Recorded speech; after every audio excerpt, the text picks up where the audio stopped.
আচ্ছা, আগের ভিডিওতে আমরা এই যে কানেক্টিং দেখছি যে এই জিনিসটা এই যে ১২৭ ডট এইসব লিঙ্কটিং আছে। তা আমরা এখানে একটা টাইটেল সেট করি ভাই। টাইটেল কিভাবে সেট করব? এই ক্রাফট ফর স্টুডেন্টে যাব। আমি একটা এক্সক্লেমেটরি চিহ্ন দিয়ে আমি ট্যাবও দিতে পারি আবার ইন্টারও দিতে পারি, দিলাম। ঠিক আছে ভাই?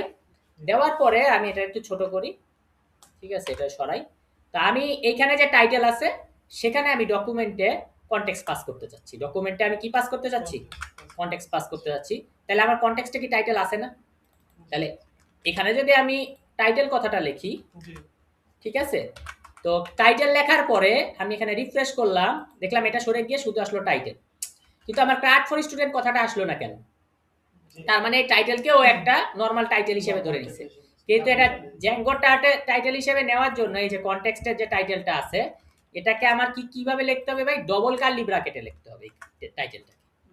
এক কার্লি, দুই কার্লি। ঠিক আছে? প্রথমে কন্ট্রোল দিয়ে বোল্ড করে নিলাম, মানে পয়েন্ট করে নিলাম, এক কার্লি, দুই কার্লি। এক কার্লি দিয়ে করলেও কিন্তু হবে না। দেখেন এক কার্লি দিয়ে যদি আমি করি, ঠিক আছে? সেভ করলাম। এখানে এসে আমি রিলোড করলাম, দেখেন এক কার্লি দিয়ে করলে কার্লি টাইটেল। তাহলে আমাদের কয় কার্লি দিতে হবে? দুই কার্লি।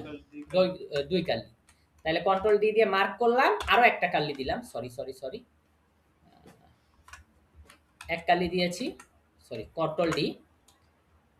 এই যে দ্বিতীয় আরেকটা কার্লি দিয়ে দিলাম, দ্বিতীয় আরেকটা কার্লি দিয়ে দিলাম। এখন দুই কার্লি যে আমি দিলাম, দুই কার্লি দেওয়ার পরে এখানে আমি রিফ্রেশ করি, দেখেন আসছে কি ক্রাফট ফর স্টুডেন্ট।